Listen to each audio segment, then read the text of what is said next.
Demba Jumden the Jeshava Dashamba Yanda Bazo Rivada Shazon Demba Devariship Jiden Jamba Jivon Deva Kano Jiva Lana Tada Menanje Demba Sanje Jumden Benjava Shaja Tubana Sazano Shudu Jasuja Demba Jumden the Jeshava Dashamba Yanda Zobe Sanje Rivada Shazon Demba Devariship Jiden Jamba Jivon Deva Kano Jiva Lana Tada Menanje Demba Sanje Jumden Benjava Shaja Tuba La Cha Zeno Shudu Jasuja Demba Jumden the Jeshava Dashamba Yanda Bazo Rivada Shazon Demba Devariship Jiden Jam Jivon Deva Kano Jiva Lana Meba Tada Menanje Sanje Jumden Benjava Shaja Tuba La Cha Shudu Jasuja Kanze Ganyan Zowo Jadam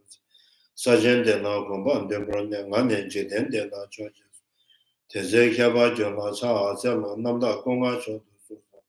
Ishe Jazu Seje Rumbo Chaba Jiden Som Gombo Chonyi Jola Cha Zema Tujon de la Chimenda Sendo Rawa Jola Cha Zema Dure Jenda Siva Nyame Tenjen Jola Cha Zema Gombo Tuje Tamje Tembe Dumbo Sonam Yunden Jazu Dishin La Cha Zema Taben Besha Chewa Giving as one that region, Chidu Telemajoyo, Shindu Jala Cha Zeno, Trene Treve Mani, Lava La Rabu Ne, Shinga Tamba Yede, Gendun Laya Cha Zeno, Divachi and Missions, give up his own Sovache, Rangesim de Yosu, Tene Sanje Damba Ye, Kama Ravi Mami, Yumase was Shubrodan, Melam Loda, Genda, Decision, the Delta.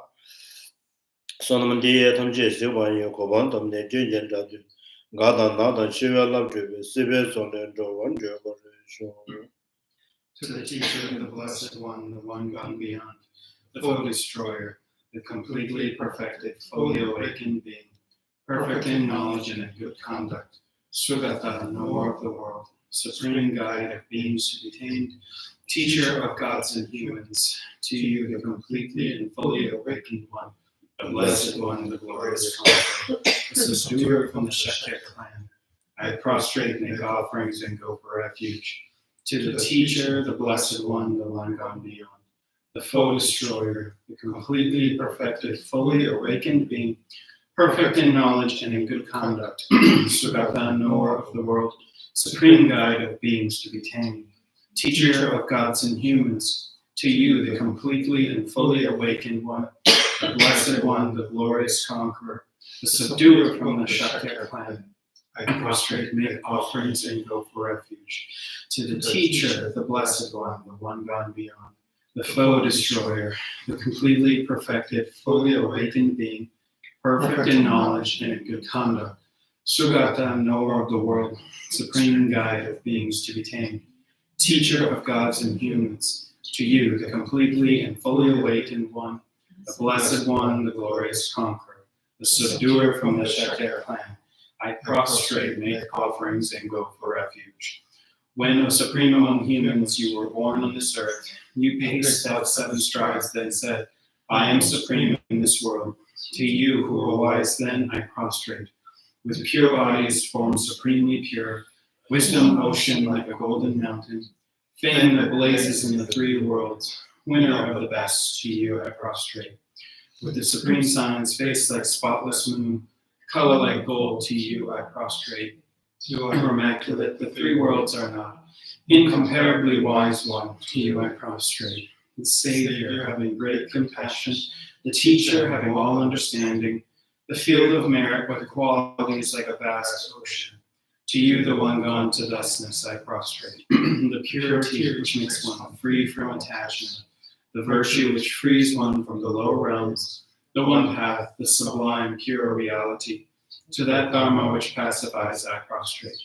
Those who are liberated and who also show the path to liberation, the holy field qualified with realizations, who are devoted to the moral precepts. To you, the sublime community intending virtue, I prostrate. Do not commit any non-virtuous actions, perform only perfect virtuous actions, subdue your mind thoroughly. This is the teaching of the Buddha. a star, a mirage, a flame of a lamp, an illusion, a drop of dew or a bubble, a dream, a flash of lightning, a cloud. See conditioned things as such. Through these merits may sentient beings attain the rank of all seeing, subdue the foe of faults, and be delivered from the ocean of suffering, of aging, sickness, and death. Sanje Jona Zoje Jona Ma Chanju Bado Dane Jazu Dagen Jaso Jeve Sonam Je Rola Benje Sanje Jubush Sanje Shoda Soje Chonam Ma Chanju Bado Dane Jazu Dagen Jaso Jeve Sonam Rola Benje Sanje Jubush Sanje Shoda Soje Chonam Chanju Bado Dane Jazu Dagen Jaso Jeve Sonam Rola Benje Sanje Jubush. I go for refuge until I am enlightened to the Buddha, the Dharma, and the Sangha. Through the merit I create by practicing giving and the other perfections, may I quickly attain the state of Buddhahood for the benefit of all sentient beings. I go for refuge until I am enlightened to the Buddha, the Dharma, and the Sangha. Through the merit I create by practicing giving and the other perfections, may I quickly attain the state of Buddhahood for the benefit of all sentient beings. I go for refuge until I am enlightened to the Buddha, the Dharma, and the Sangha. Through the merit I create by practicing giving and the other perfections, may I quickly attain the state of Buddhahood for the benefit of all sentient beings. Tanje Jemala Ja Zelon de Sanje Jumden de Dishension Wanju. Yana Wanzo Sanje Rivada Shazon de Monteverse Banji de Jimbo de Koloju. Lana Meva Lana Milanje de Sanje Jumden de Son Dishension de Sono Tabi. Gevezawa Namachumezawa Siverabdo Jemba Sonam Jeteren of Jishi. Beja Sambonam Jejava Sanam Jembado Jeva Juyo Remba Tonam Bidimba. Tebe Meva Nalongobra Sheriff Sigil Tonam Zibamba. Simja Tamje Jedamba, Chanju Sembanam Java, Pabe Kazana Jevo. Yangan and they were Tronjet and Rovan Jeteve, Ishepado Meva, Pova Samjim, so number. Yanyamba Kujeta, Chomish, Kutsomba Meva, Devata, Suda Ganyama, Sumevata, the Motor, Dungana, number two, Pumbota, number two, Kamna, the Medemba. Jejanama, the Montevan, the Shindaja, Yozo, Donata, number two, Sivale, to Chuo, the gift. Ishiozo Deva, the Majaba, the Tadrejum, the Sanjay Jumden, the Ishela, Nea, Yangana Deva, the Medava, Yana, Vanija, the Simja, the Sama Sugar. The Dane Sanjay Jumden, the Kushi, the Yanda, the Tabation. Tomargeva, Pardageva, Tamarageva, Jansa, Sindrus, Mandeva, Yonzo, Yonzo, Tabo, Yonzo, Chang, Yanda, Nemeba, Tusheva, Yavata, Deton, Matenyo, Kevana, Josozo, and Riva, Jumden, the West of the Chun, the one and the Water. Yavajo, Mozobe, Chanju, the Rovajo, Medumba, Major, the Water, the Matema, Yuva, Tewashimbe, the Labrashuva, Rivashuva, Tambrashuva, Timbrashuva, Timoja, Charge of a residue of Sona Jibedi, Yen of Joan Jibenda, Kuno, Jibenda, Chembo, Kangia, the General Jonga Bombe, Chabamba, Tade de Metenjim, Jovan, Jishin, and Mozobe, Sanjam, Tambata, and La Charts, no.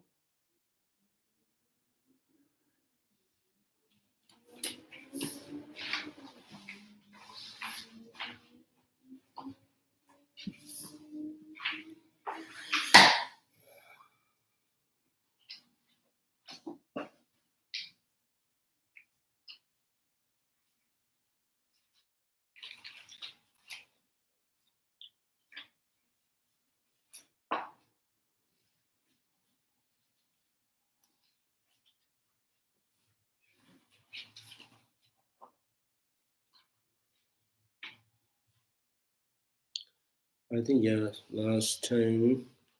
So you remember the 8 difficult point in the Prasanjika school,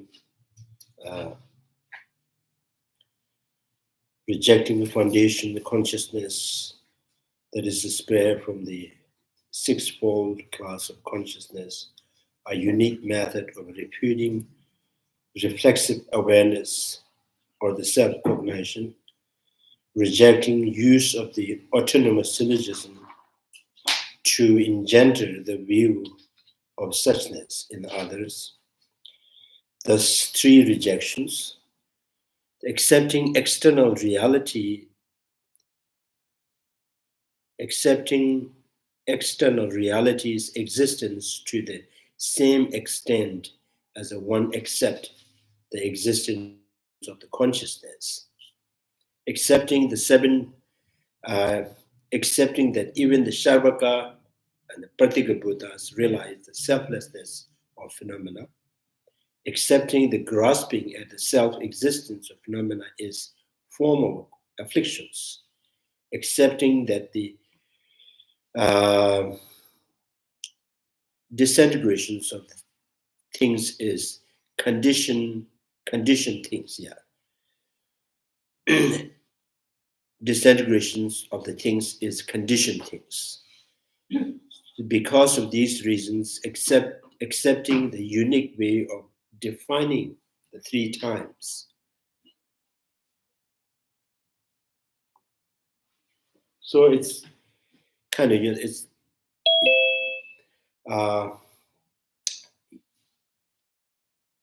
the Prasangika schools, the defining the three times.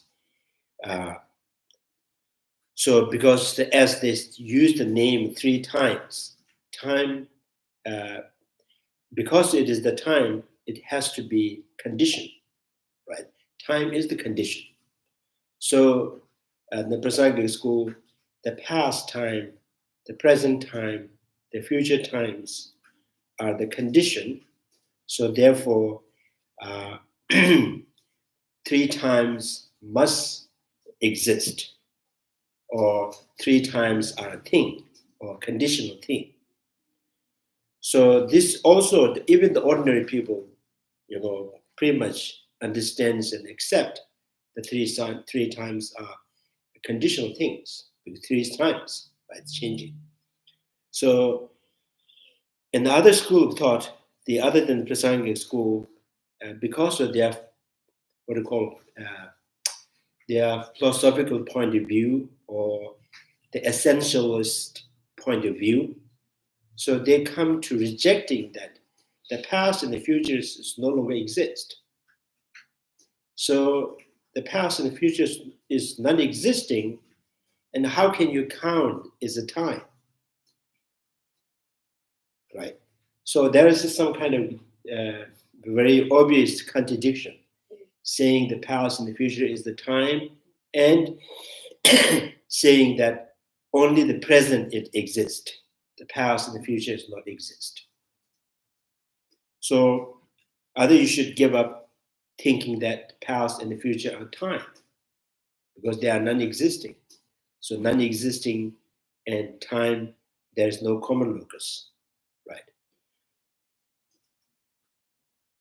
So I think reason here they're saying, unborn or yet to be born is because it's unborn, and the same thing, yet to be born is unborn, not born, not exists.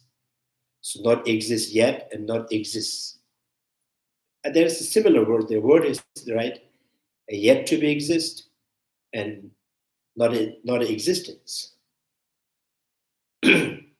So, an ordinary people, in the mundane, from the mundane perspective, and yet to be exist means there is always hope.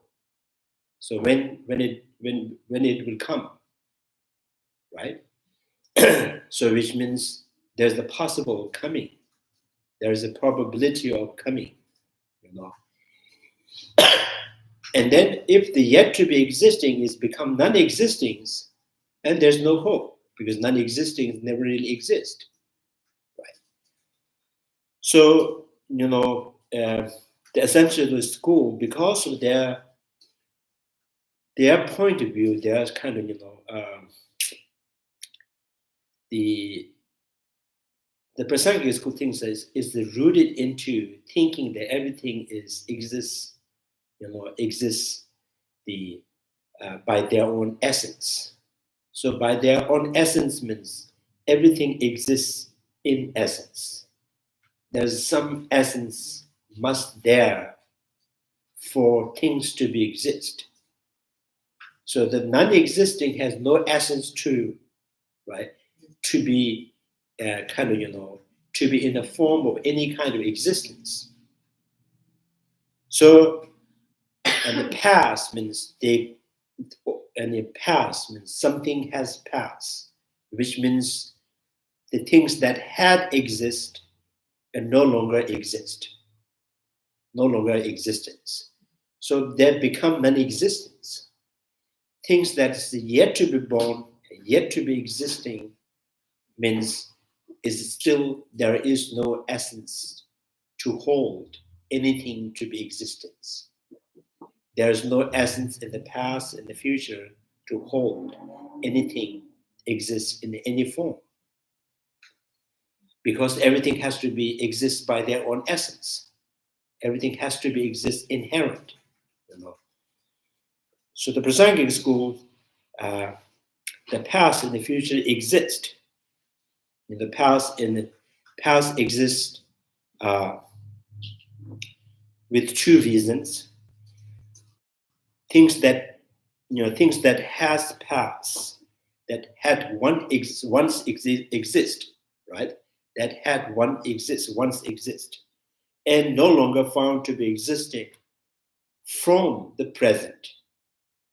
So this gives you the understanding, things that had exist once and turn into something right now, that the identity of that is no longer exists, is not become non-existing, like a milk turning into yogurt. Saturday ends become Sunday. So becoming something else is not a non-existing, it is existing. Right? So the Prasangic school says that is a relatively, past exists. And relatively, the future exists. The future is existing. The existing of the future is, existing of the future is because of the present. The present holds the potential, for the future. And present is going towards the future. Going towards the future means present is in the process of disintegrating. Once is complete, is process of disintegration and disintegrated or cease to exist, and then the future manifests. So the Prasangic school thinks that past and the future are time, therefore past exists, future exists. There's a misunderstanding, because once you accept the past exists, what has passed is not exist. So what has passed, that is not exist. That has turned into something else, right? So the past of that thing is existing, and that past of that, any kind of things, and it continuously give rise to the result. So therefore, the past is condition, the future is the conditioned thing. So therefore, any action that has committed in the last year or the previous life, if the result is not rapid, and the past of that karma will give rise the result. When in here, when there is the condition, when there's a circumstance for that karma. So the past of the karma, although it's 500 lives ago, can give rise the result. So the past exists. And the present is not substantially exist. Present is not substantially exist. Present is present enduring of the present is conceptually projected based on the past and the future. Many pasts, many futures line up and then you projects the, the give the identity. You can say a month, a present month, or the present year, or the present hour, or the present day. So the basis for that present day, present month, present year is, past and the future, right? So based on the past and the futures, you can conceptually impose or project the things that that you think or you measure or you assume is enduring, because you gave the time. Lifetime is given by you, your language, your thought. So it gives the life for the present month. So the present is existing because of the past and the future. So therefore, present do not exist intrinsically. So that's 3 times in the Prasangic school is very much difference from the other school of thought. So of these, the first is the presented in the present sections of the root text.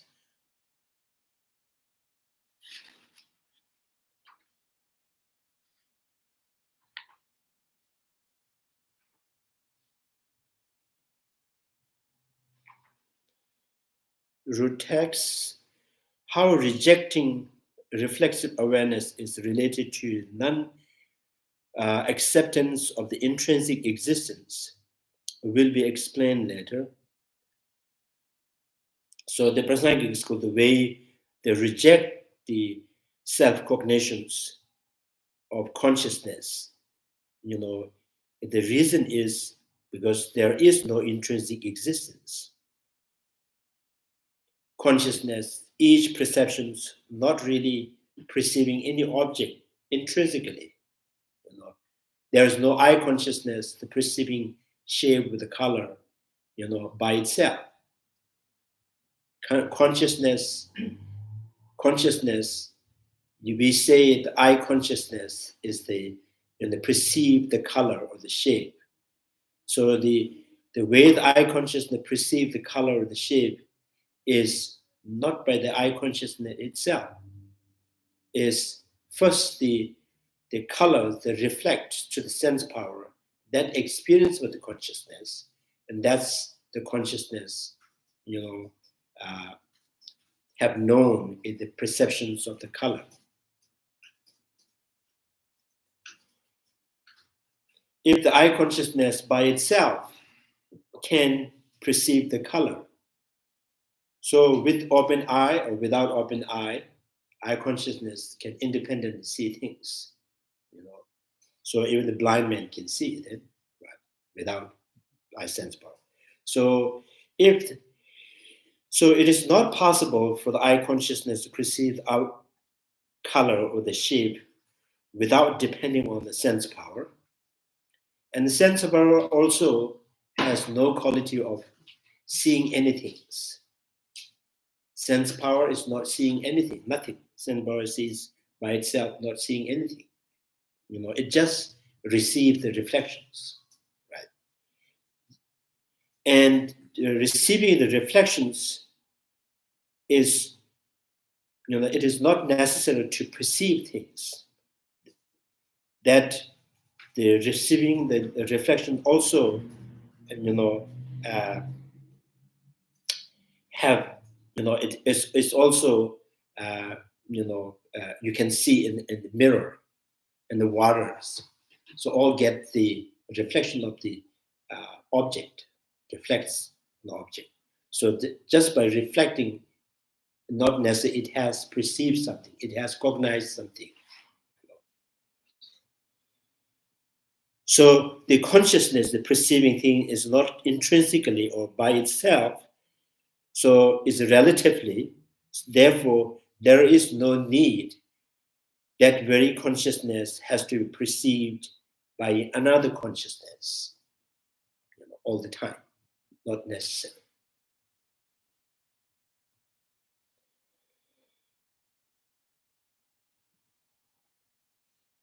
So I think, I hope you're getting it, So the eye consciousness, we say eye consciousness perceive the color, because eye consciousness, the way to perceive colors is eye consciousness got the what called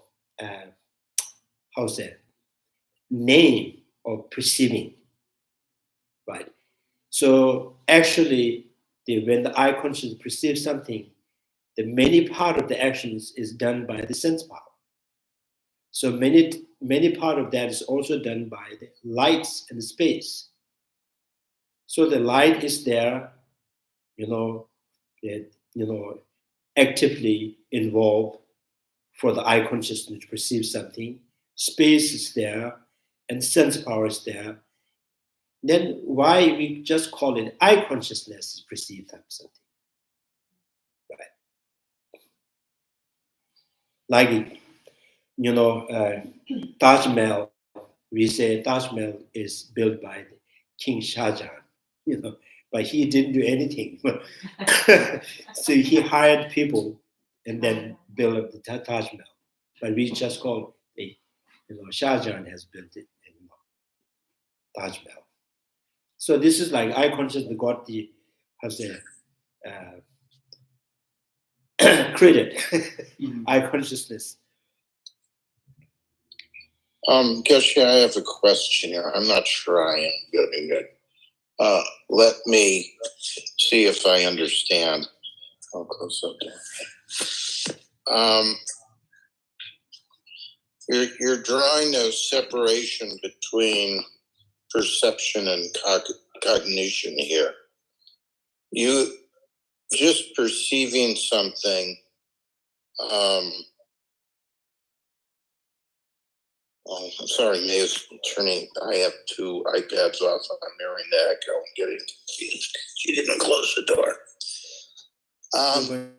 Mary again? There's a difference between I'm going to marry perception and cognition. And perception itself is not knowing, right? You don't have knowing until you have labeling. Is that right? No. There's no knowing without labeling. Perception itself is not knowing. Is that correct? Perceptions? Perception itself is not knowing. Perceptions, it's only... No, perceptions, the perception is knowing something, therefore it is a perception. Now, the perceptions is not knowing things by itself. That's what I'm saying. Not by itself. That's what I'm saying. King Shah Jahan, we understand, we all believe, accept that, has built Taj Mahal, not by himself. He collects so many texts from the people. And then he, there's many the projects, and he hired so many peoples. And after the Taj Mahal is complete, he cut everybody's hand, so, chopped the hands. So say, I don't want to see another Taj Mahal in India. Oh, I didn't know that story. Yeah, that's true. It's true. Yeah, that's true. Wow, that's pretty mind blowing. So you're saying perception is a kind of knowing. Yeah, is knowing. That, yeah. So the way it knows, perceptions, like for example, eye consciousness knows the color, recognize the color and the shape, but eye consciousness, not by itself, is perceiving or cognizing the color and the shape.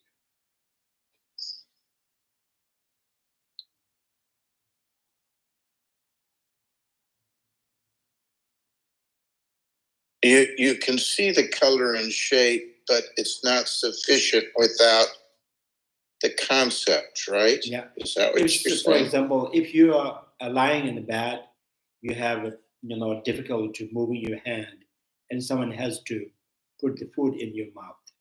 Yes, but you eat.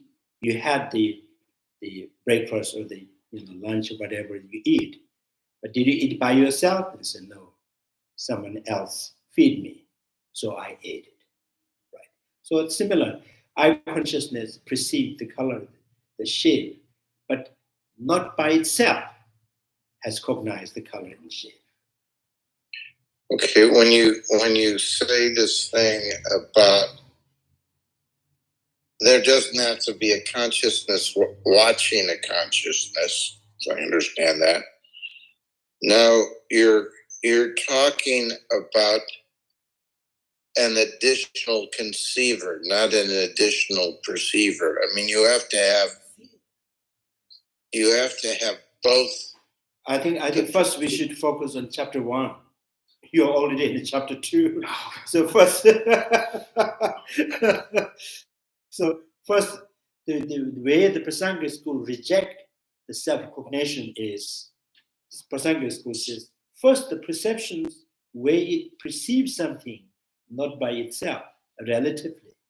When the relatively that become the knower, and why do you need another perceptions, relatively knowing that very perceptions?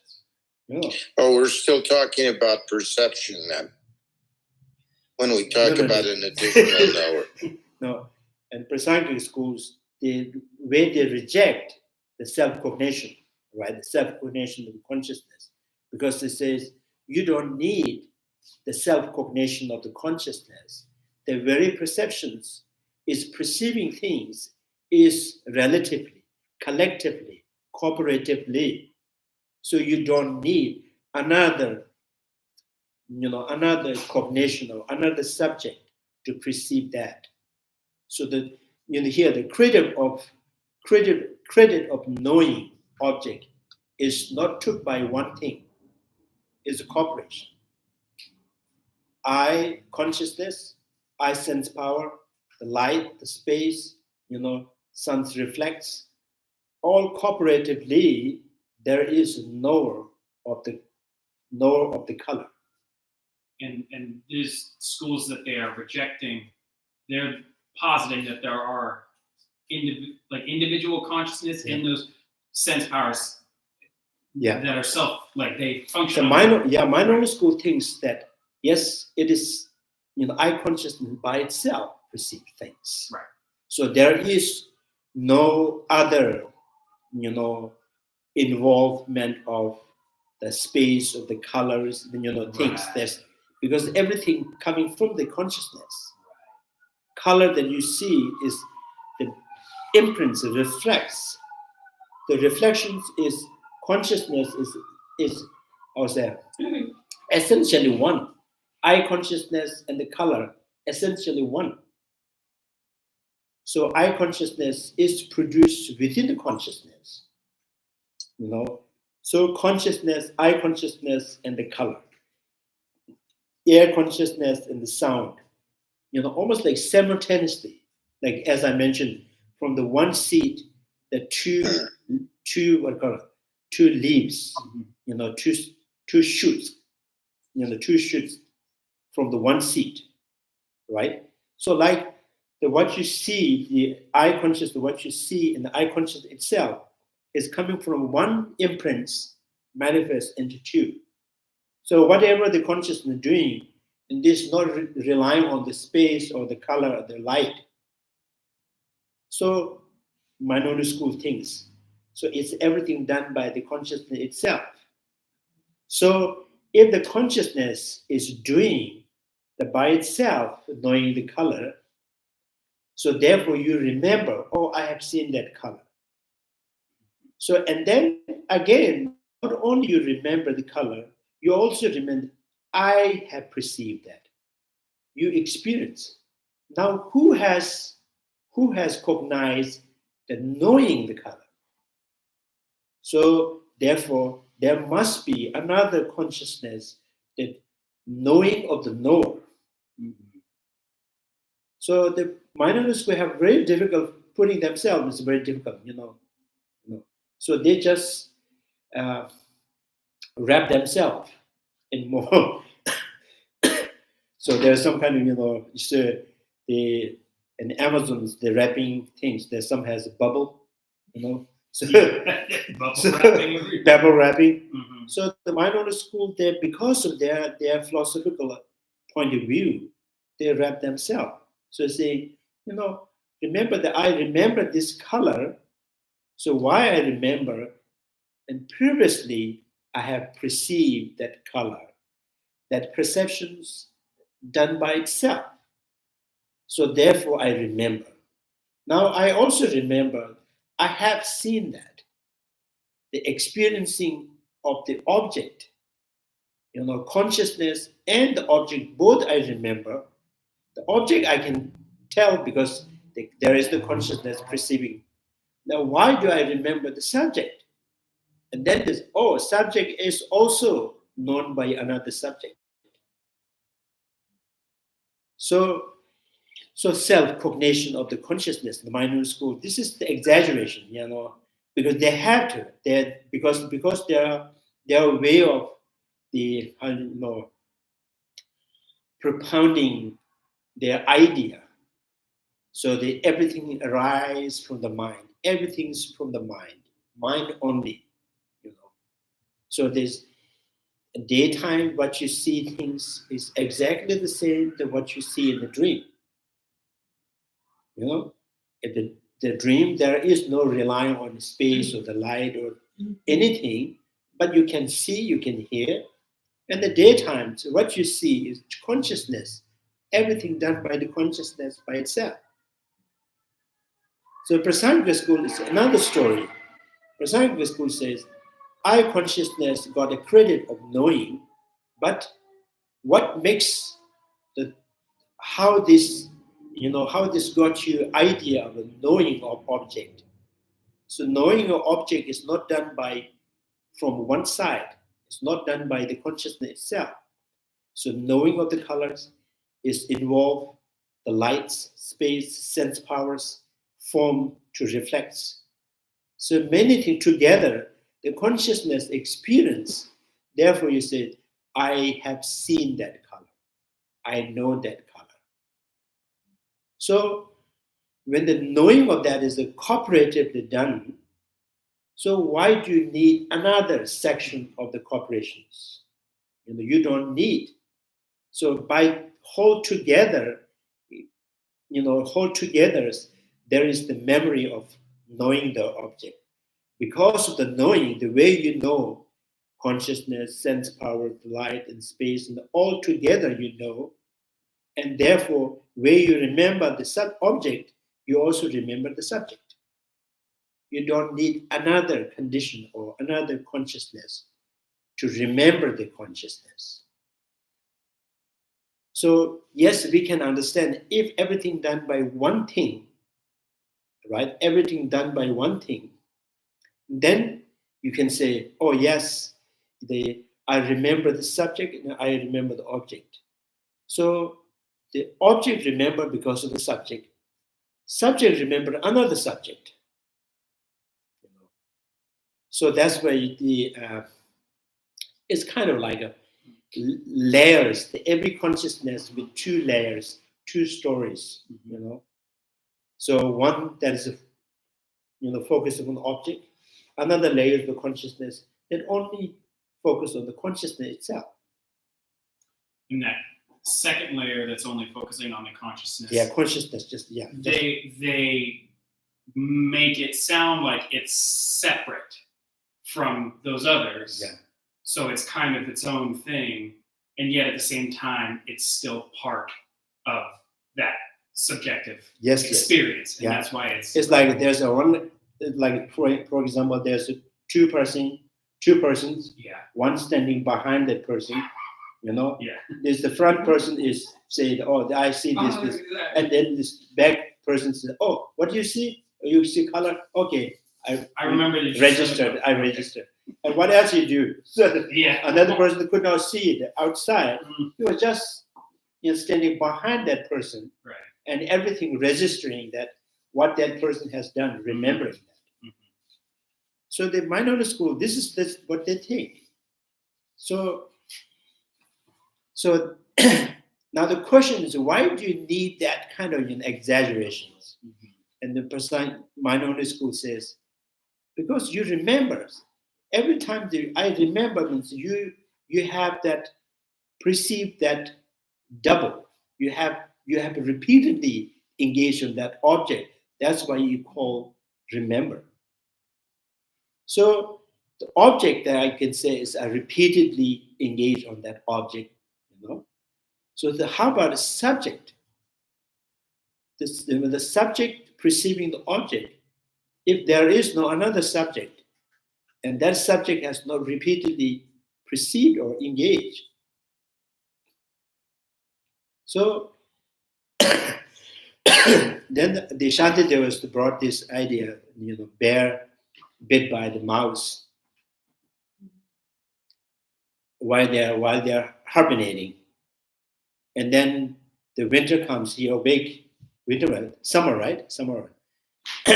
Then he still remember he got bit, bit by the mouse, and then he also another remembered. Oh, that's why I got poison. So remember two things. The poison. How can you remember? Because you haven't really known that you have a poison in the past, in prior time. You haven't known that.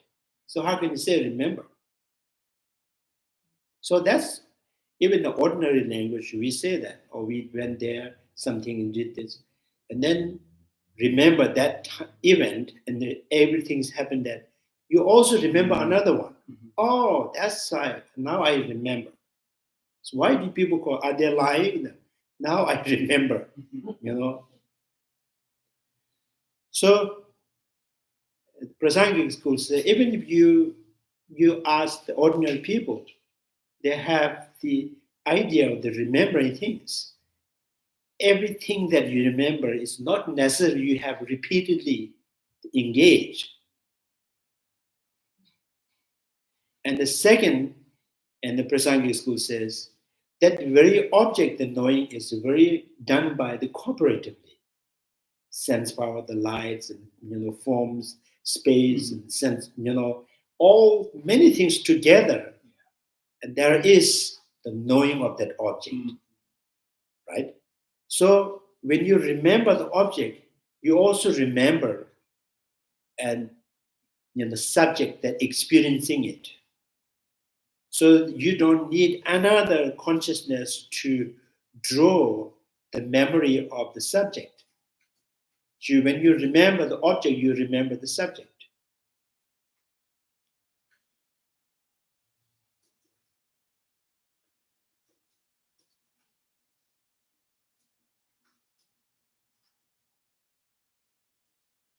So in sometime in the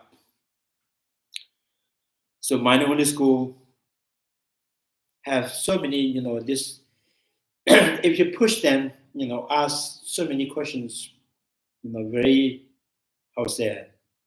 detailed when you ask minority school. And the minority school has, sometimes they would say, and every consciousness must have self-cognitions.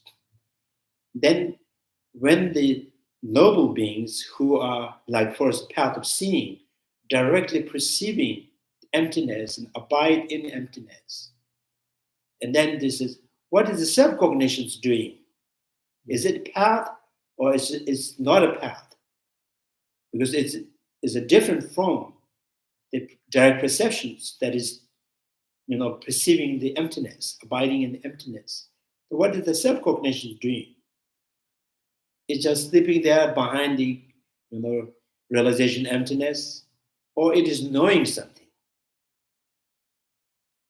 And then if this knowing, it is knowing the realization emptiness, or it is knowing the emptiness.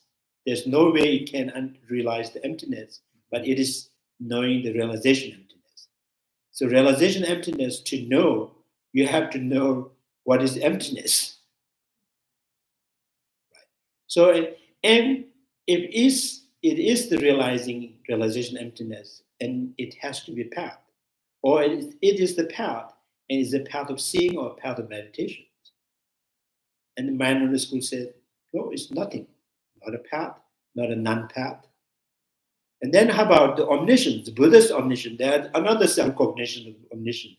It is omniscient, or it is, it's just the consciousness. So because of that, there's so many, it kind of, they corner themselves, and they so many contradictions. So mindfulness school, so there's many divisions within the division of the mindfulness school. One mindfulness school says, even the enlightened being, there is the dual experience of the consciousness. And then the Buddha's eye consciousness has a dual experience, because the Buddha's eye consciousness see external things. And then we ask, is this the mistaken consciousness? And they say, yes. And then it's a mistaken consciousness, and it is the arises from the obscuration of the phenomena or obscuration of the liberations. And there's nothing, they have no answer. It's not arising from the obscuration of the phenomena, because there is no defilement.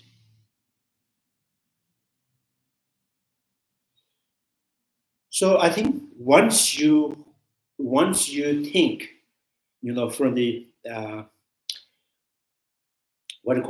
once the minority school, the tenets, or the philosophical point of views. So once they started, everything's rooted into intrinsic existence. So then you just end up, contradicting yourself all the time. Like Siddhantic schools, because of their intrinsic existence, they accept, like, Prasangik school, external phenomena. So they, by accepting external phenomena, like a color is externally exist. So they also think that the color is intrinsically exists within the particles and the collection of the particles. So eye consciousness has, direct access to appear even the particles. So the Siddhantic school accept that. And then we say, and why eye consciousness is cognizing the particles? Then my Siddhantic school, that's another story. It appears every particles, but there is no cognitions to cognize the small particles. There's no experience of recognizing the particles, but particle definitely appears to the eye consciousness. So probably, now maybe they have another definition of the particles. What you meant particles. So that if the particles are, solid and, concrete, like pebbles or small sands, then if you're referring there, yes, this we all know, eye consciousness can see this. We also have, there's a realization of the small pebble, this tiny sands, eye consciousness can see. Sometimes you with magnifying glasses, through that we can see that. But if the particles means, it's not a concrete, there is the sign of motions, but too subtle that cannot be formed in any solid concrete things. So then how can eye consciousness can see that? If the eye consciousness see it, then the eye consciousness may have access to see the wind, because you can see the trees, the flowers, the leaves are moving. This eye consciousness see. Eye consciousness see the motion of the leaves. Just by that, can you see the wind? No. So, Siddhantika school, because of this, everything's intrinsically exist. So they also think intrinsically exist means color intrinsically exists inherent in the particles, the collection of the particles. So almost when you push, they would say there is the color in the particles, there is the color in the molecules. If you say, how can there is the color in the molecule? How can there is a color in the elements? And then probably they say, yes, you have no proof to not, there's no color to it. So, so basically, it's like, well, you can't prove that it's not. Yeah, right. You cannot prove that it does not exist. It seems so, like, yeah. So we are even. So because you cannot prove there's a color, you also cannot prove there's no color. So there, I won. Yeah. So if you want, I want you.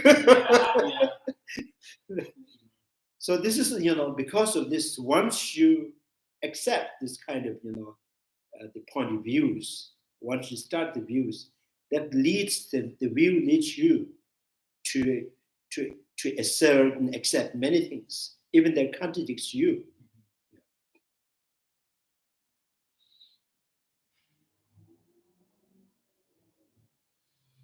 So the self-cognition's rejections is because of the absence of intrinsic existence. Prasangika school, no intrinsic existence, therefore no self-cognition of the consciousness.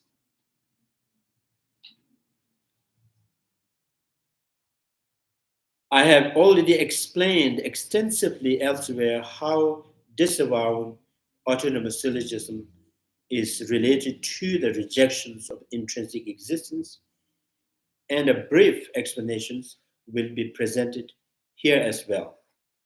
How acceptance of the external reality also derived from such rejection will be explained later.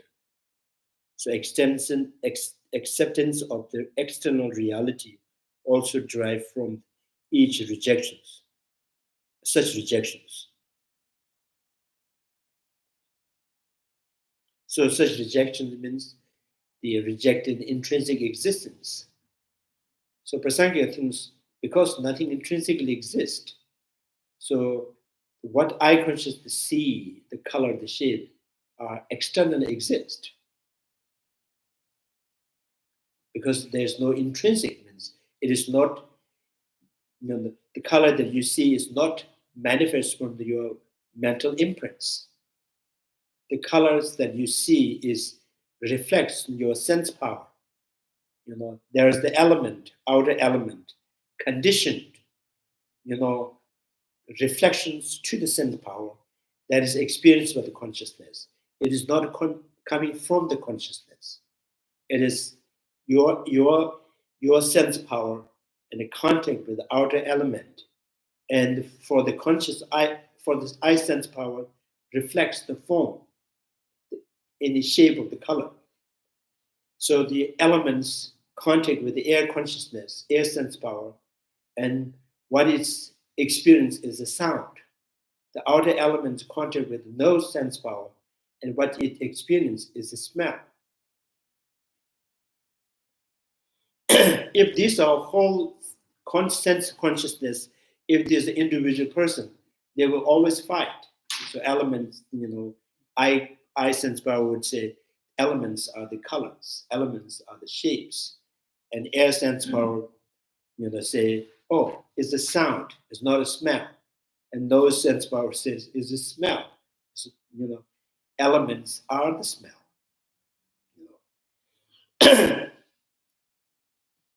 So it's good things. It's all in your body. So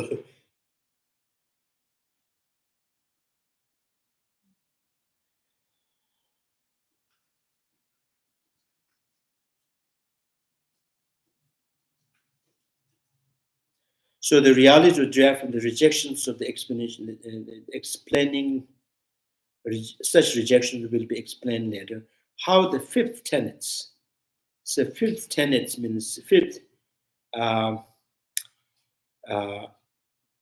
is accepting that even the Sharvaka and Pratigya Buddha realize selflessness of phenomena.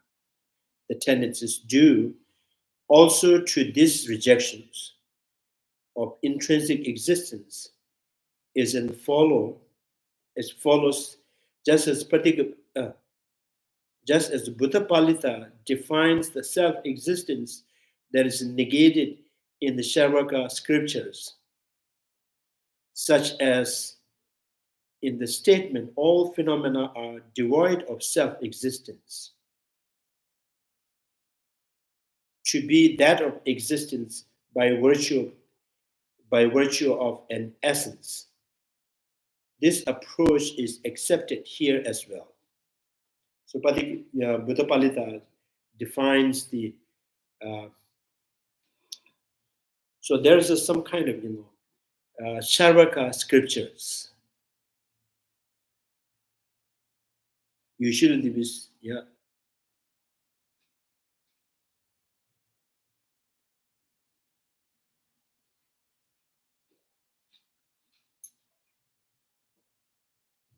Sharvaka scriptures. Usually we call it the first standing will of the Dharma is the Sharvaka scriptures. And the Heart Sutta and the Walter-Pig is Mahayana scriptures. So two scriptures divided into, it's not divided by the book, it's just, meaning, the content of the, the first standing will of the Dharma's Four Noble Truth teachings are Sharvaka's scriptures, because it's common, And then the Walter-Pig, the Heart Sutras and the Prajaparamita Sutras is uncommon with Sharvakas. Because the text, the scriptures, as intended, the whole teaching is intended to, to attain, enlightenment, buddhahood, and the whole teaching is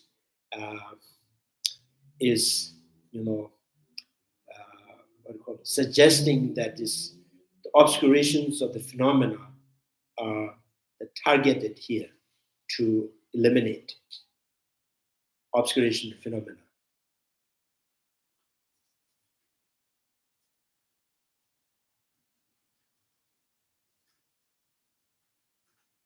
Maybe that's not clear, right? Sharvaka scriptures and the Mahayana scriptures.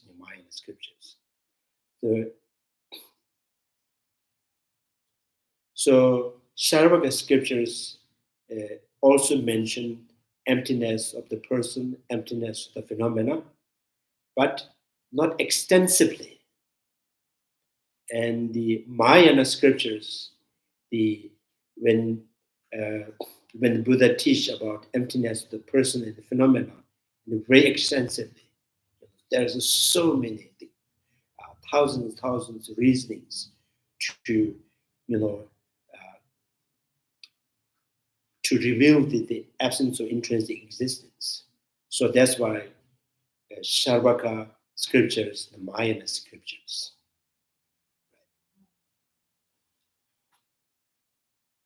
Like, Nagarjuna's root text, Mahayana scriptures.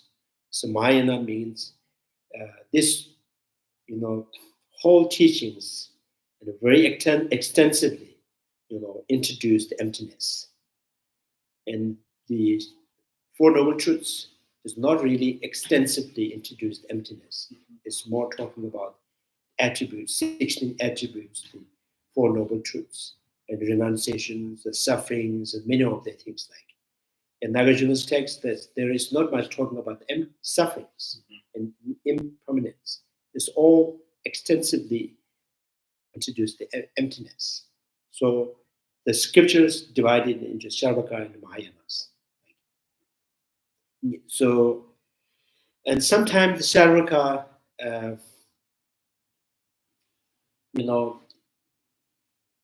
translate in a different way. Charvaka means,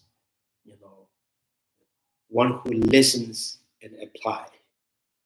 So anything that you apply in your practice is what you have listened.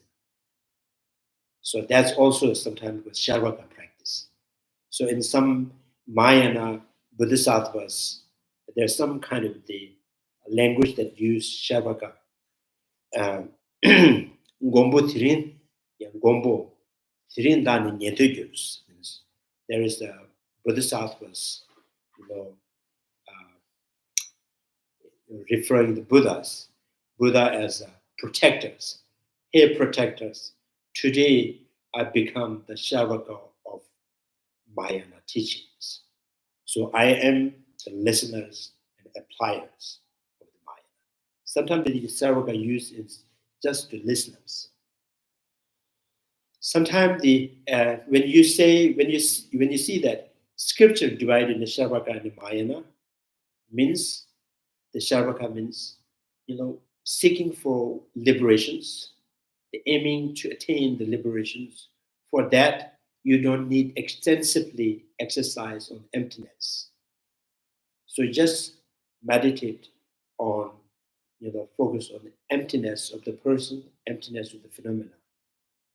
Because your goal is to eliminate afflictive emotions, and you are not intended to, the eliminating the obscurations of the phenomena. Sejativa, that true defilement, right? So true defilement, obscurations of the liberation, obscurations of phenomena, true kind of defilement. So the obscurations of the phenomena is the residue of the obscuration of the liberations. Afflictive emotions left over. So, for example, when you smash the garlic, right? And then after you use the garlic and you clean up with soap, but still there's smell. So that's kind of obscuration of the phenomena. Even the arhat, they are not still free from obscuration of the phenomena. So anything, the residue, this is what stain of afflictive emotions. So the Sharvakas do not intend to overcome obscuration of the phenomena. So their main goal is just to, get victory from the afflictive emotions. So to liberation is their goal. So the scriptures that is more talking about just about the liberations, and then that scripture is known as the Shavaka scripture. And the scriptures that is extensively, explaining the emptiness and then mentioning about enlightenment, what is the buddhahood? So that is the Mahayana scriptures.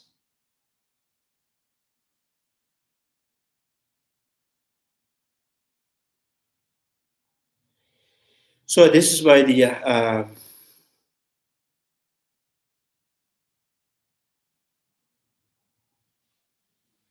Sharvaka scriptures, such as in the statement, all phenomena are devoid of self-existence, to be that of existence by virtue of an essence. This approach is accepted here as well. The senses here is that of the comprehensive understanding of the selflessness.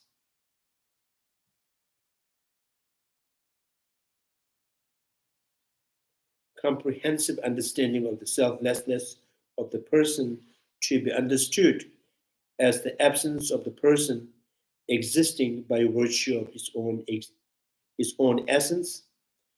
The point is that realizing the selflessness of a person correctly requires the correctly realizing the selflessness of the phenomena as well.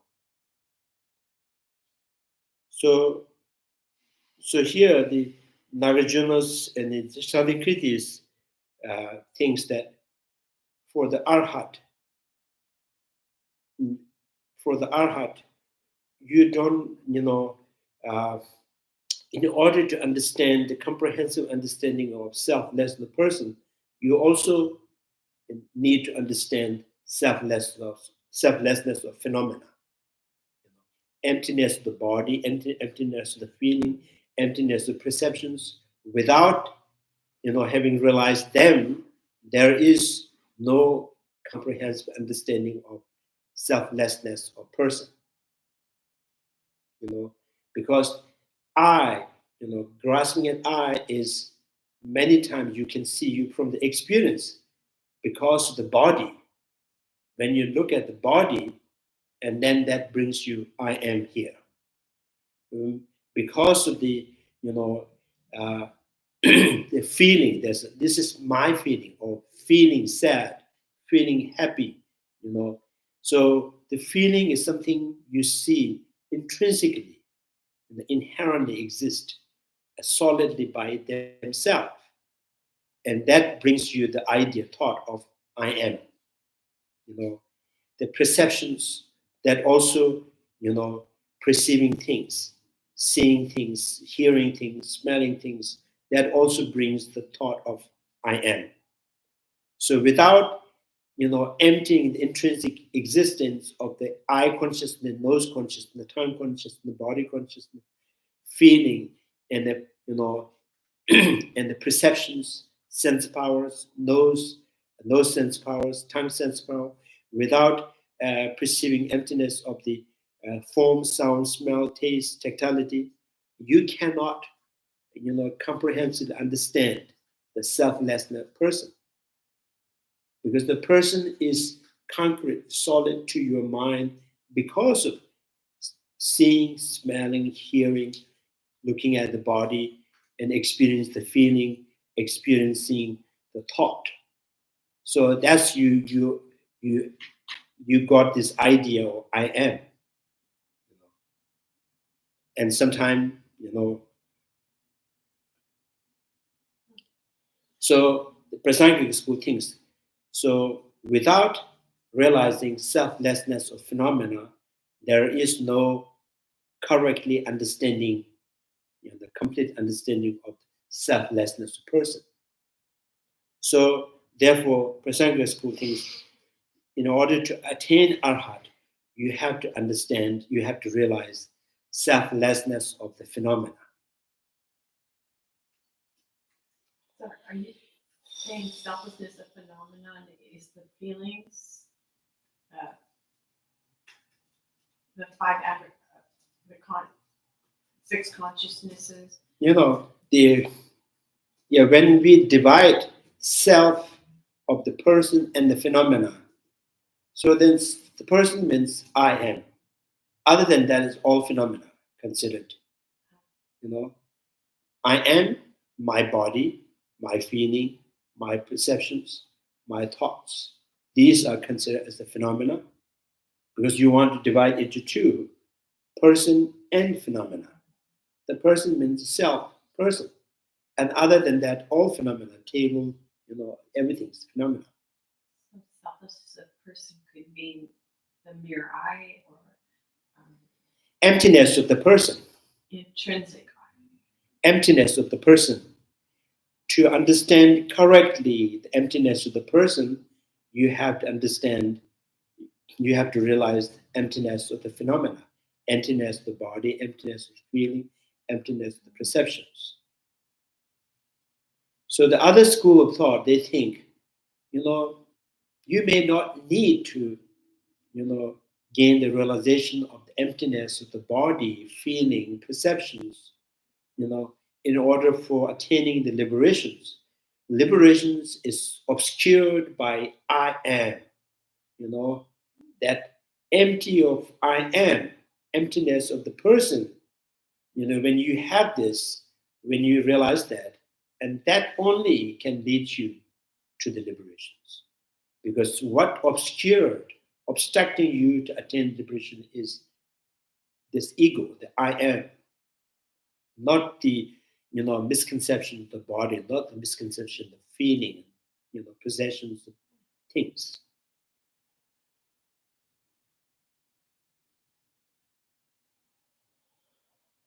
Can you bring it to water? So, I'm having a little trouble with this. So, understanding the emptiness of the categories of perception and feeling is not only understanding, it doesn't seem, it seems to me that would just relate to the emptiness of the categories of self. Like if we talk about emptiness of the table, yes, emptiness of perceptions is involved in emptiness of the table, but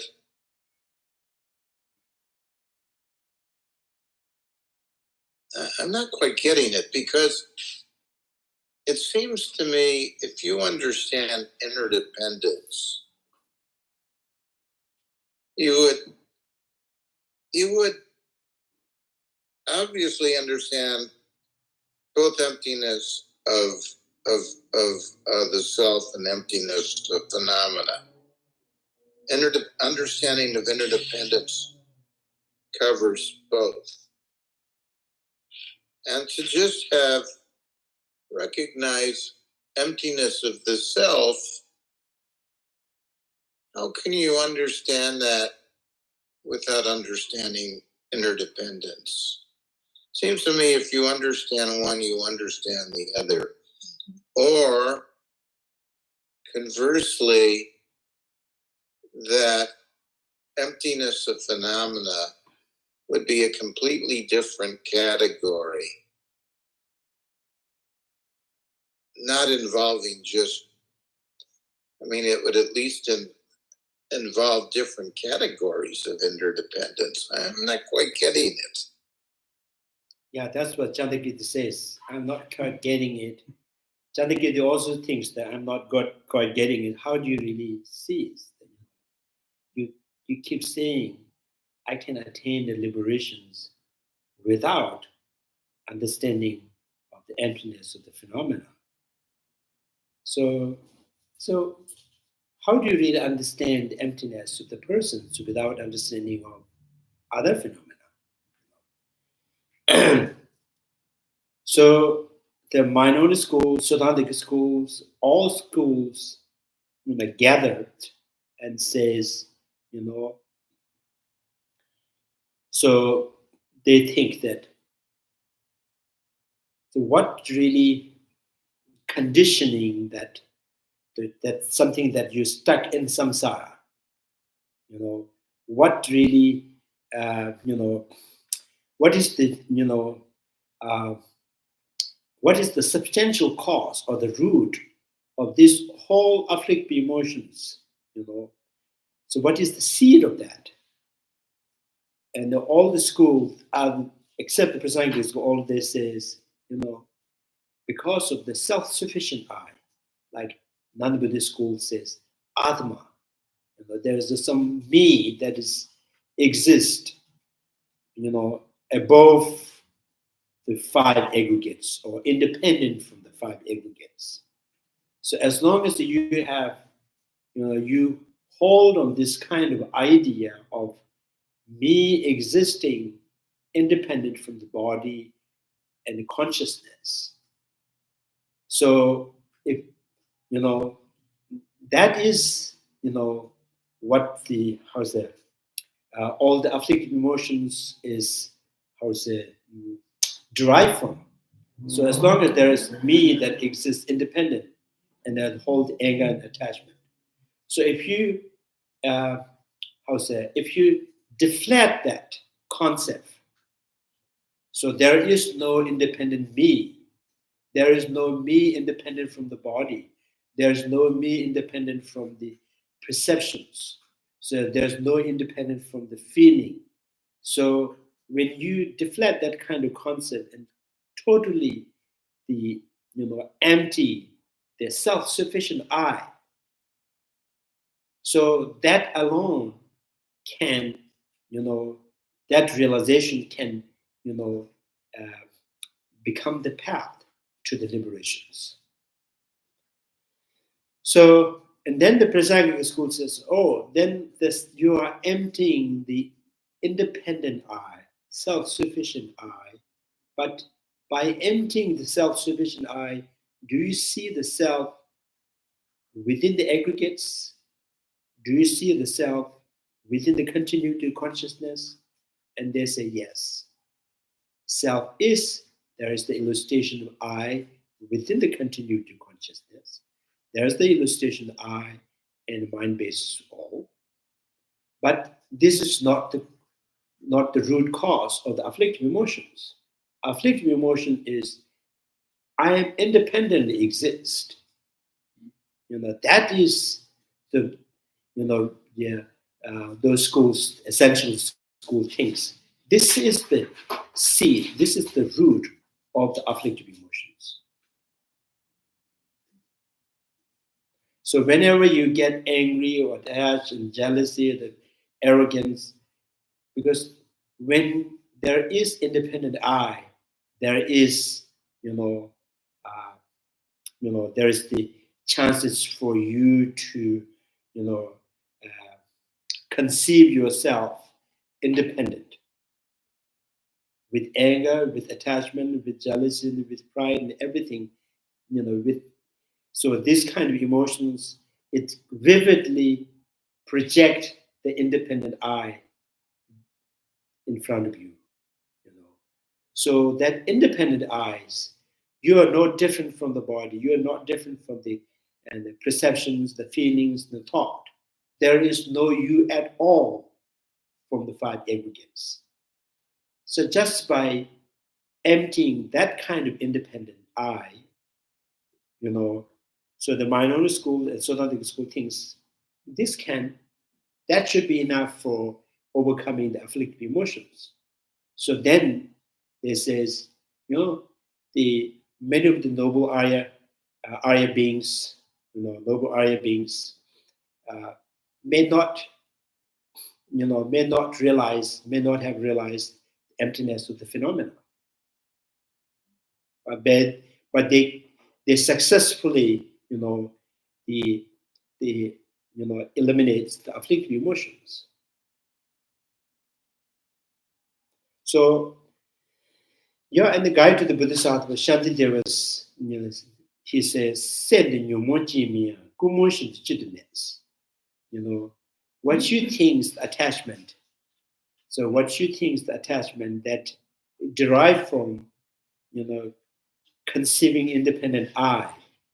Although, by emptying independent I, you may have successfully, subdued so many of the attachment, but having idea of me exist within the consciousness, me exist within the continuum of the consciousness, me exist with the mind basis all. Can this possibly,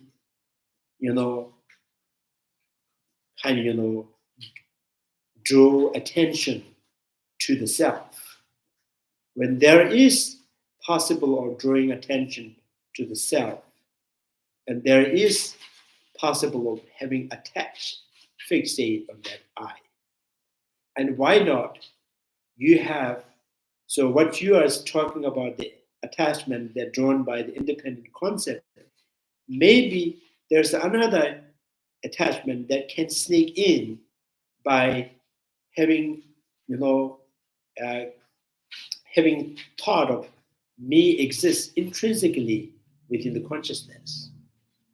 So the Shantideva said that, this can be sneak in. So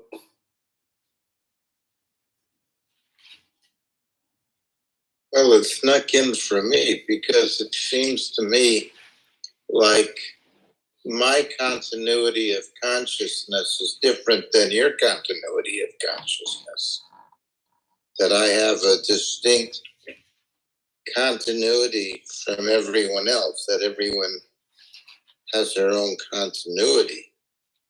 And that kind of suggests some kind of separate identities, which I guess you can call a self.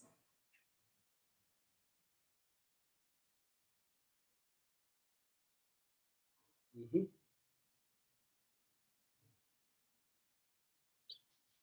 So it seems to me there's still a notion of a self, just by the fact that all of us would seem to have our own separate continuities of consciousness, which carries our own separate karmas.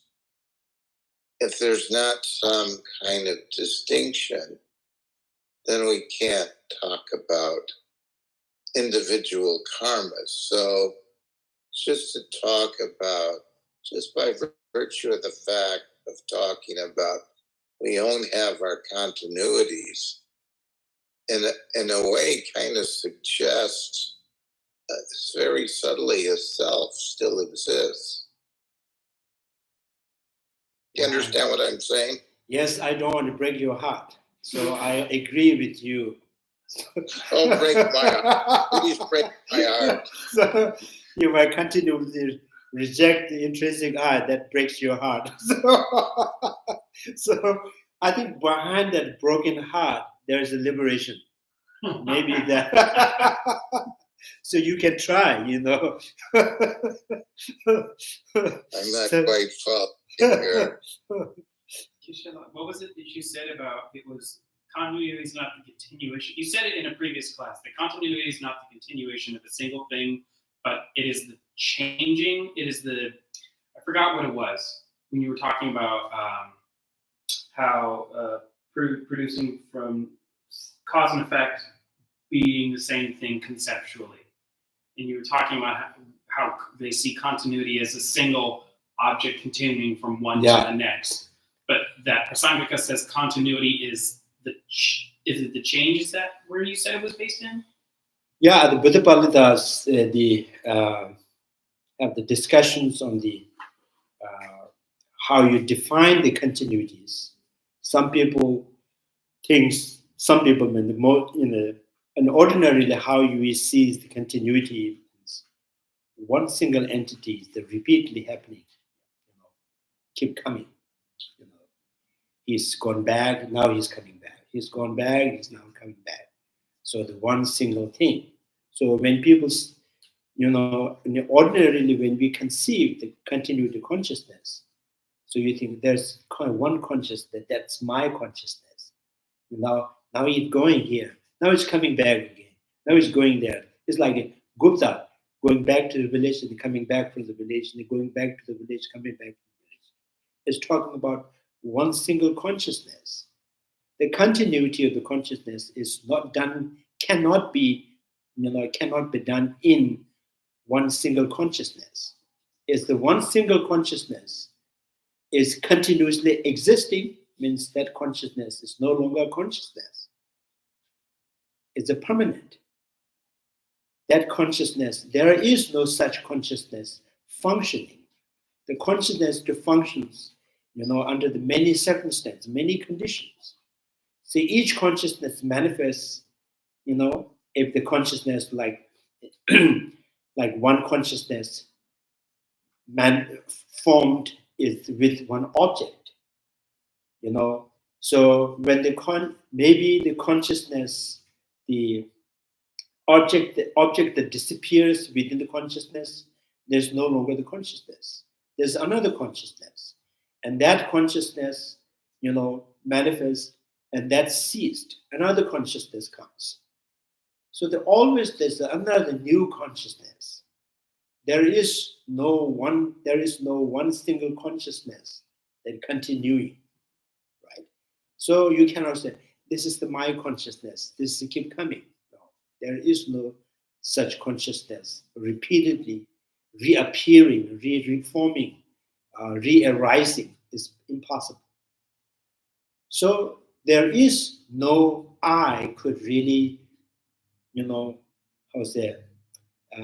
inherent or reside in one single consciousness.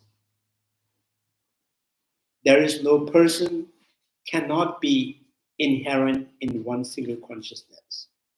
If the person is not inherent in one single consciousness, person cannot be inherent in two single consciousness, or three single consciousness, or five consecutive consciousness. Person is not in there. So person is not in eye consciousness perceiving the yellow. Person is not in, inherent in the eye consciousness perceiving the orange. The person is not in, person is not in eye consciousness perceiving the trees, flowers. There is no person at all.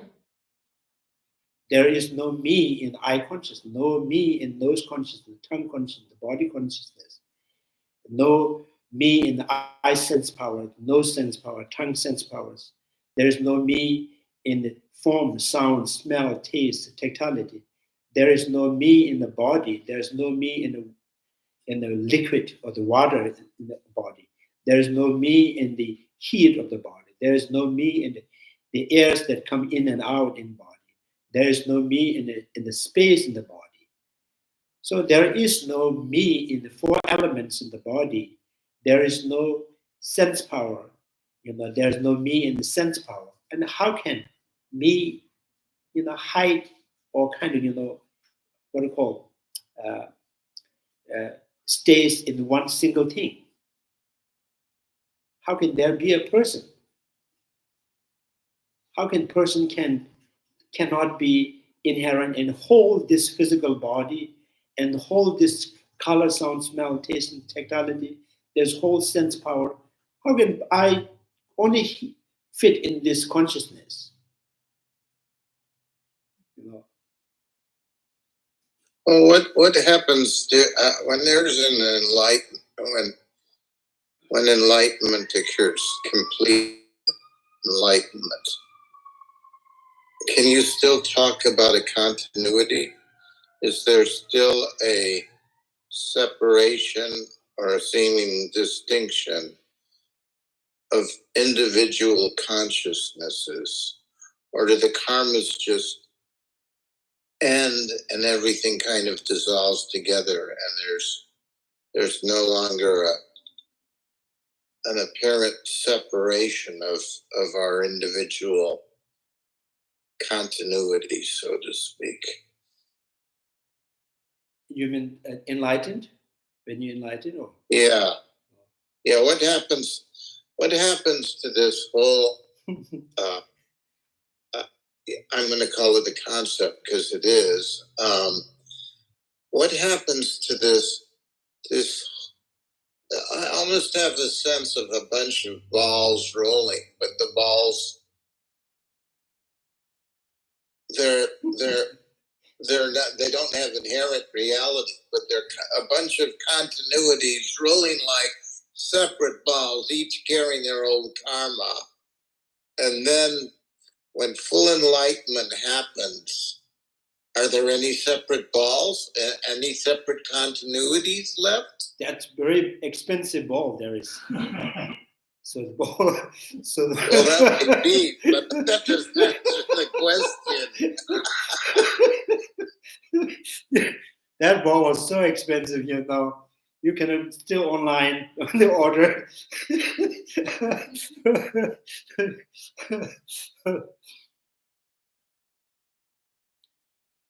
I think you are keep,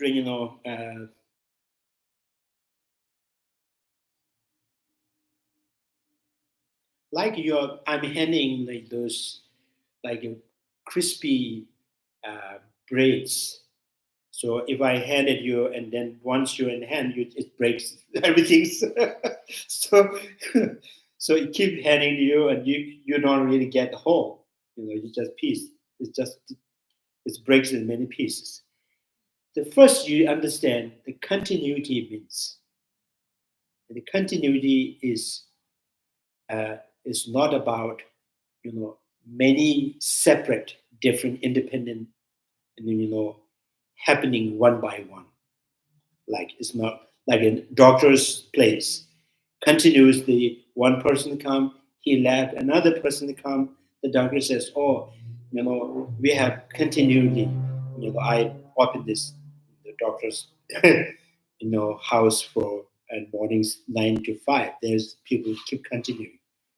It's not like individual, independent people keep continuing. So the consciousness continues not like independent people. Consciousness, is like like as in the barley seed to the sprout, like milk to the yogurt. So is the continuity. So the milk in every second is destroying its an identity.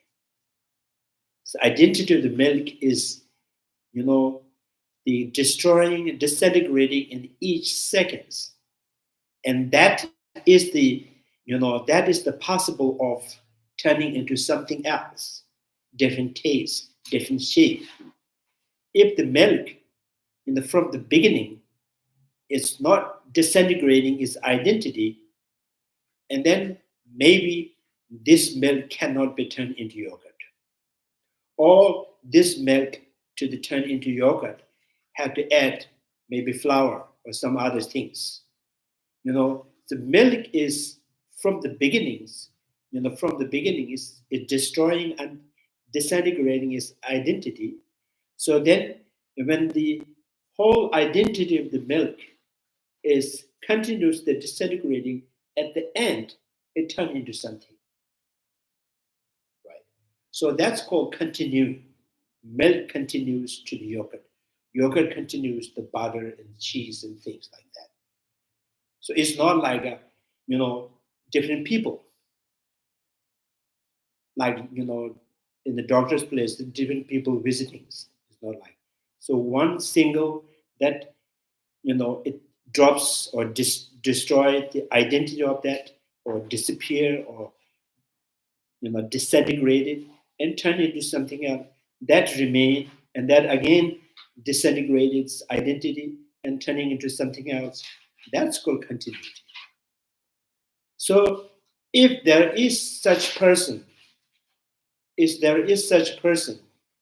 in one single consciousness, so you say within the eye consciousness or nose consciousness or tongue consciousness or the mental consciousness. So the mental consciousness, there is mental consciousness, so the active the mental consciousness or the subconsciousness. So active mental consciousness is busy with its own object. It's when the consciousness releases, or consciousness, not having, imagining or conceiving the object, the consciousness disappears, disintegrates. And then another consciousness comes. So this whole is from the one essence that continuing. So this is why the consciousness is not really certain. There is no consciousness has any certainty in the consciousness, or this consciousness being, remaining in one identity or the one object or one image or one aspect. There is no such consciousness with one single aspect, is remaining. So therefore, there is no way you can, illustrate I, or this is the me. There's me. This is me consciousness that imagining this, or this is me in there. This consciousness is, conceiving, color or smell or shape or anything. There is no me in any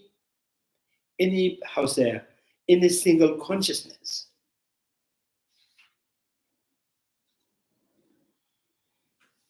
I mean, I got that, but Yeah.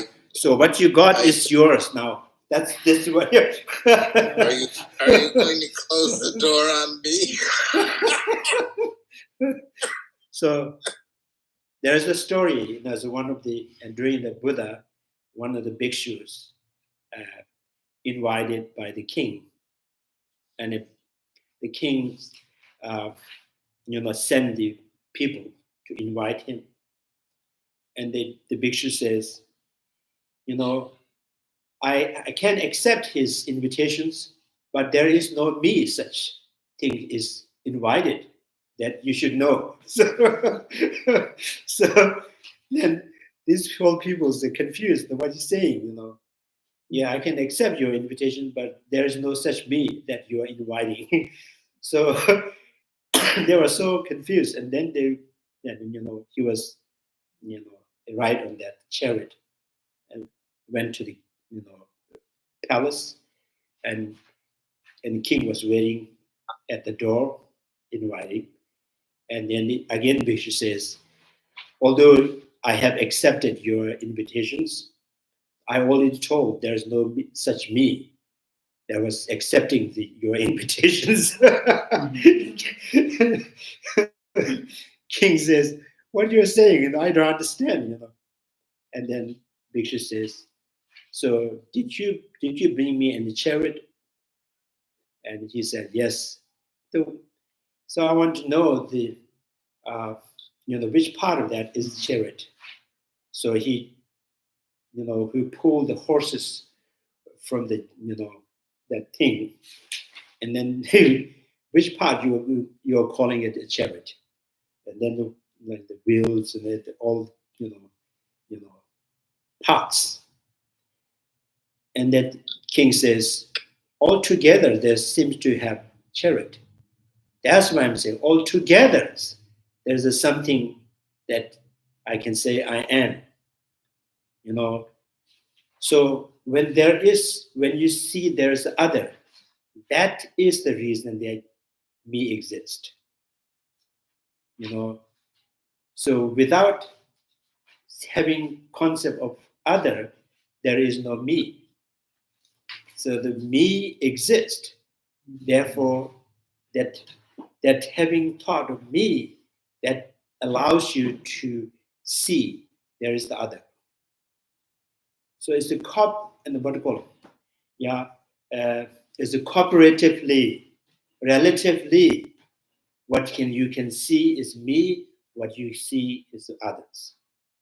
When you see the me independent, somewhere hidden, somewhere,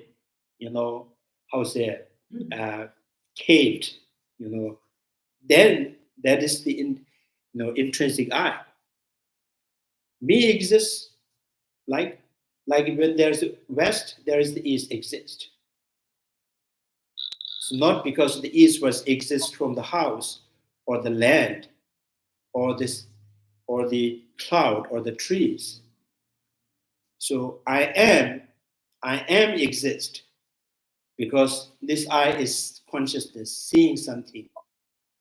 There's air consciousness, listening something. And so I can feel that you don't feel. So that what you feel, I don't feel it. So there is me, there is you. Right? So how are you doing? So if what you feel, I don't ask you how you're feeling. So there is no concept of you. So the consciousness limited, karmically limited in certain like what you call certain the fans maybe in elementally limited. So I can say to you. So but there is because of I say you, therefore I may exist. It's not because of I exist in my air or space or the the earth element. If there is me already there, intrinsically. So then the me is not relying on you. So if there is, by itself or inherent in land or the air or the space,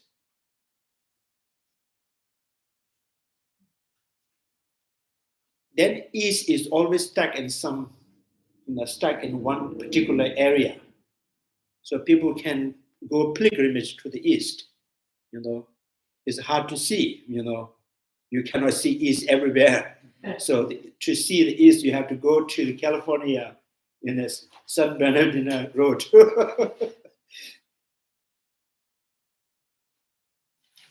So you exists because of me exists because of the you, east is because west is because of the east, the favorable because the unfavorable because the favorable. So in this way exist is not, inherent in somewhere. This is what we need to know. If you say it's not easy, we all accept that it's not easy. But this is the truth.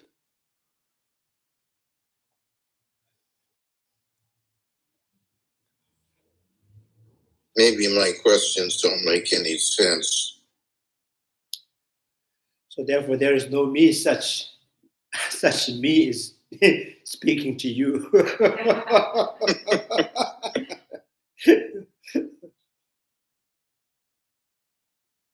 I guess I have to wave the white flag.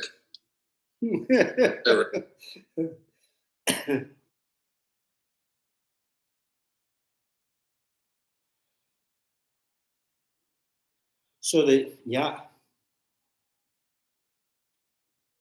I think if it's because of the continuity, if each continuity has the identity of the self inherent in somewhere, then probably seed, the milk, all have sense of self. Milk should have sense of self because they're continuities. Right?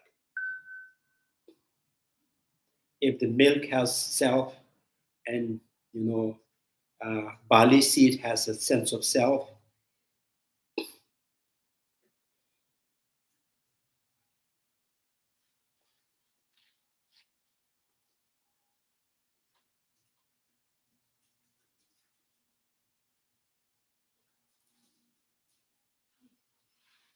I think this proves that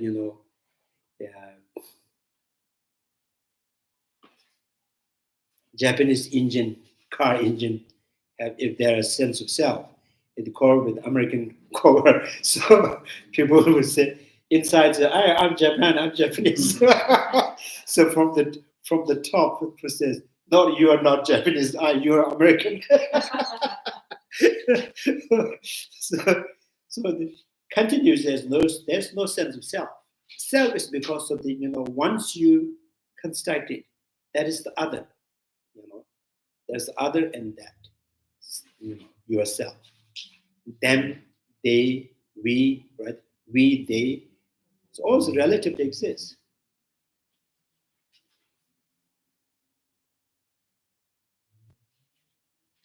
But you can see the individually, right?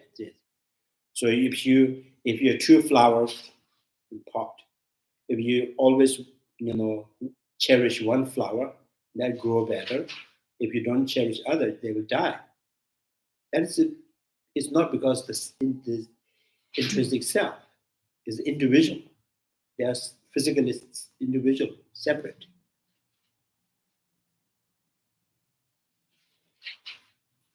So if the barley has no self, milk has no self, the continuity of all of them has no self, why the continuity of consciousness as a self?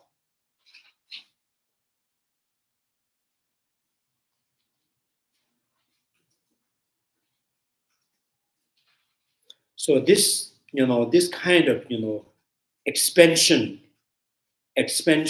and eliminations, expansions of the probability, I think expansions of the, probability of existing of yourself, how you project, how far you can project yourself with. So I can project myself, with human body, God body, animal body, even the enlightened body. So this much, and I can also project myself with air, with space, with with earth, with fires. But so wherever I'm projecting, because there is no me, therefore I can project.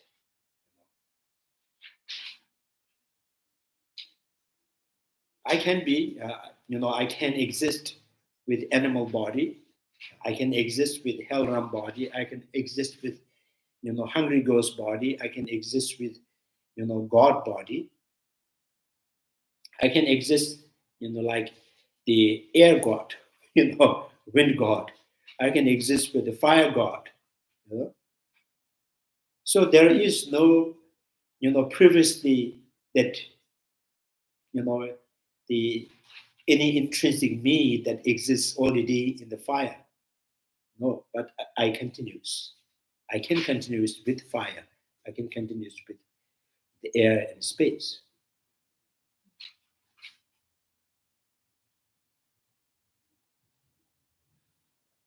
Well, it sounds on one level that if you play with superimposing different identities, like you're saying, hell being, hungry ghost, whatever, God being, enlightened being, if you play with that and do that, it seemed you could become very flexible in overcoming a fixed sense of self, that could actually be a very good exercise. And yet, I don't know, maybe something still subtle can seep in, that you still think, I'm doing this, I'm taking all these identities. So is that a good exercise to loosen one's own identity, or it really doesn't matter? Does that increase kind of flexibility? Three things you mentioned: playing and exercise. So the playing means, I think we are, thousands of lives we are played by our karma. Sometimes we are animals, sometimes human beings, sometimes hell beings, the God beings. We are always playing there. Played involuntarily. We are forced to play, in different dramas. So that's why I'm saying these are all the playground, in the space, in the air, the fires. All these are the playground for us to play in a different form. So what I'm saying is there is no any clue of your existing or your seed of there, but you will be there. So you are continuous within the space and air and the fire. There is no your seed at all, but you will be continuing. That's what I'm saying. Playing, yes. This is we have many, very, very long to play again. And second, if you understand that, yes, it gives you the flexibilities. The flexibility is good. Because you see all these possibilities, you understand. And that's flexibility. Not flexibility is what you call tense or restrictions. So that's what you call is emotional. Emotional always puts you in certain, the grip. Each emotional is holding the one things. So emotionals and the positive emotion, negative emotion, all of them, it all has the grip that not allowing you to, the across from that.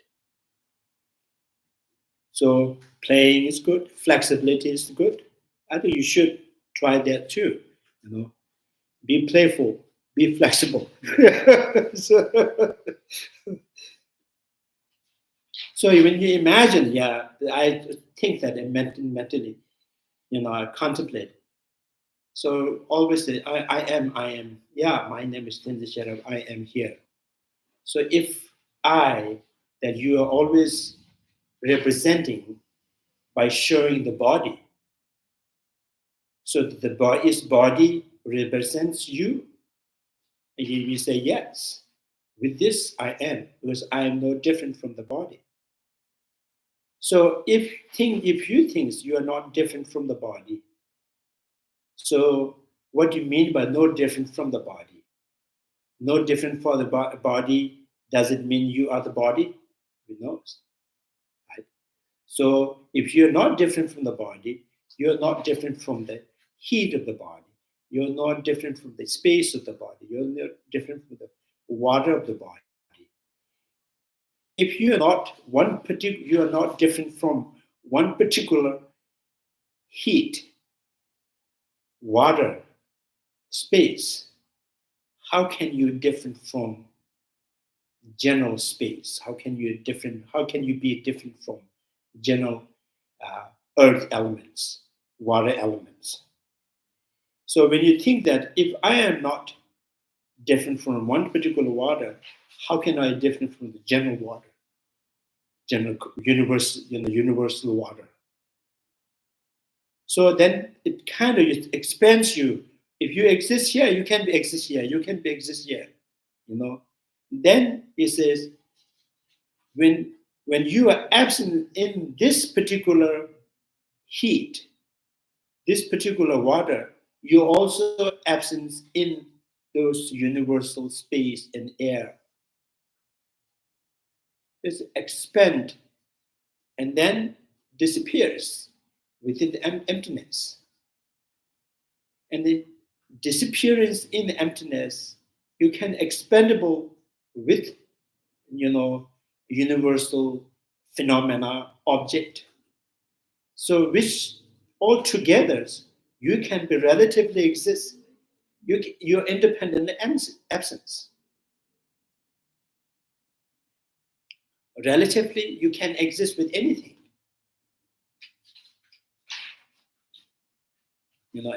If you talk about intrinsic and independent, and there is no way you can find yourself in intrinsically with every possibility of the object,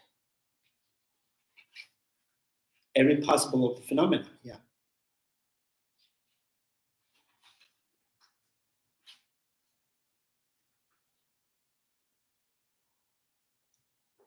In the conventionally, we just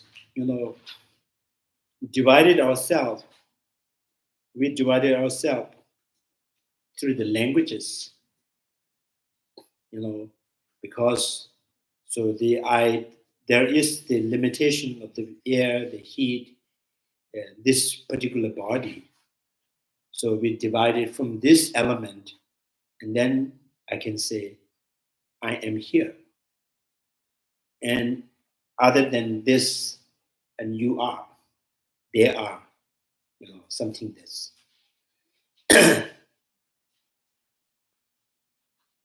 if you expand your sense of feeling, the respect, compassion, in that sense, expand, connected to every sentient beings, Bodhisattvas don't see, they are.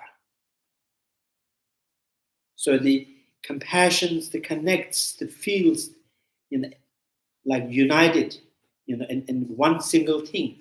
So I am means I am the Bodhisattva. I am means every sentient being is the part of me. So attaining enlightenment is not for one person, for every sentient beings. So it's a conceptual play, because I do not exist inherent anywhere. This is why the Bodhisattva can exercise in this way. I am means all sentient beings, together with me. This is what I meant. I am. It's not I am. For some people, I am means just this, just the body. Some people, I am means just. Some people always think about eating. Then I am means just tongue, mouth.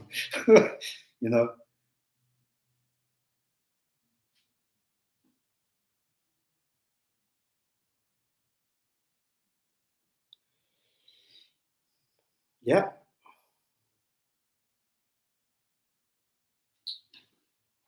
Any questions?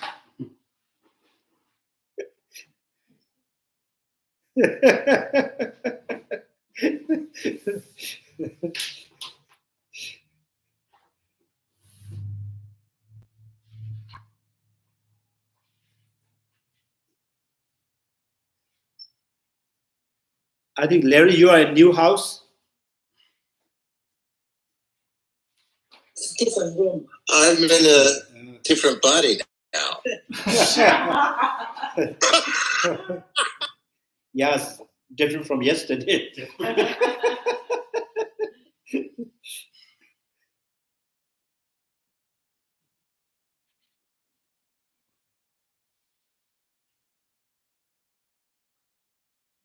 Chanju simjo rinpoche ma jeba na jeju jeba nyamba meba nyo kone kondo pewe. Tonye dawa rinpoche ma jeba na jeju jeba nyamba meba kone kondo pewe. Pama simjen tamje dedam denju nyendo tamje tado tongwa da chanju simba kama sushu. Teda gunje molom jubjuru ji karera wego vishimu pendan dewa malun jowe jeren sewa tenze jaza. Shabe side bado denjuru ji. May the precious Buddha mind now get born, arise and grow. May that born have no decline, but increase forevermore. May the precious mind realizing the emptiness not yet born, arise and grow. May that born have no decline, but increase forevermore. Due to all these merits, may all Father and Mother sentient beings have all the happiness, and may all lower realms be empty forever. Wherever there are Bodhisattvas, may all their prayers be accomplished immediately. In this sacred land surrounded by snow mountains, you are the source of all benefit and happiness. O powerful Chandrakirti and Gyatso, remain in this world until sunset. Thank you very much. Yeah.